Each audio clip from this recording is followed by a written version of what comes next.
ഒരു കൊടും ഭീകരനെ ഞാൻ ഇന്ന് കാണിച്ചു തരാൻ വേണ്ടിയിട്ടാണ് ഈ ഒരു വീഡിയോ ഷൂട്ട് ചെയ്യുന്നത് കേട്ടോ. ഇത് തുടക്കം മുതൽ അവസാനം വരെ നിങ്ങൾ കാണണം.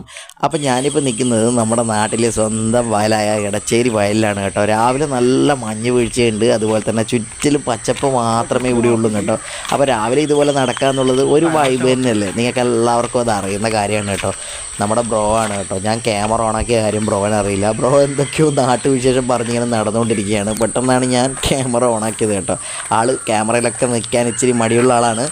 അപ്പോൾ നമ്മുടെ വയലാണ് കേട്ടോ, എങ്ങനെയും ചുറ്റിലും മൊത്തം നിങ്ങൾ കാണുന്നത്. അപ്പോൾ നമ്മുടെ വയൽ മാത്രം, വേറെ ഒന്നുമില്ല. ഇതാണ് നമ്മുടെ ഭാരതീയ വിദ്യാഭവൻ സ്കൂളിൻ്റെ കെട്ടിടം കേട്ടോ. നമ്മുടെ കേരളത്തിൽ തന്നെ അത്യാവശ്യം ഫേമസ് ആയിട്ടുള്ളൊരു സ്കൂളാണ് ഭാരതീയ വിദ്യാഭവൻ. ഒരുപാട് സ്റ്റുഡൻസ് പഠിക്കുന്നൊരു സ്കൂളാണ് കേട്ടോ. അപ്പോൾ ഇതാണ് ഞാൻ പറഞ്ഞ ഭീകരൻ. ആൾ ചത്തിട്ടുണ്ട്. ഏതാണെന്ന് നിങ്ങൾ കറക്റ്റ് കമൻറ്റ് ചെയ്യുക കേട്ടോ. അറിയുന്ന ആൾക്കാർ കറക്റ്റ് കമൻറ്റ് ചെയ്യുക. ഇത് നമ്മുടെ എടച്ചേരി തോടാണ് കേട്ടോ. ഈ ഒരു ഭാഗം എടച്ചേരി തോടാണ്. ഇവിടുന്ന് ഒരുപാട് ആൾക്കാർ മീനിനെയൊക്കെ പിടിക്കുന്നൊരു സ്ഥലമാണ്. ഒരുപാട് ഇതിൻ്റെ ഈ ഒരു പരിസരത്ത് നിന്ന് നേരെ പോയി കഴിഞ്ഞാൽ മൈദ ഫാക്ടറിയാണ് കേട്ടോ. അപ്പോൾ ഈ തോട്ടിലെന്ന് പറഞ്ഞാൽ ഇപ്പോൾ ഹിന്ദിക്കാർ, അതായത് നമ്മുടെ ബംഗാളികളാണ് കൂടുതലായിട്ടും പിടിക്കുന്നത്. മലയാളികളൊക്കെ ബിസിയാണല്ലോ ഇപ്പോൾ. അപ്പോൾ സൂര്യൻ ഇങ്ങനെ ഉദിച്ച് വരുന്നുണ്ട്. ഐഫോൺ അല്ലാത്തത് കൊണ്ട് നമുക്കതിൻ്റെ അകത്തോട്ട് സൂര്യനിലോട്ട് പോയിട്ട് ഷൂട്ട് ചെയ്യണമെന്നും പറ്റില്ല കേട്ടോ.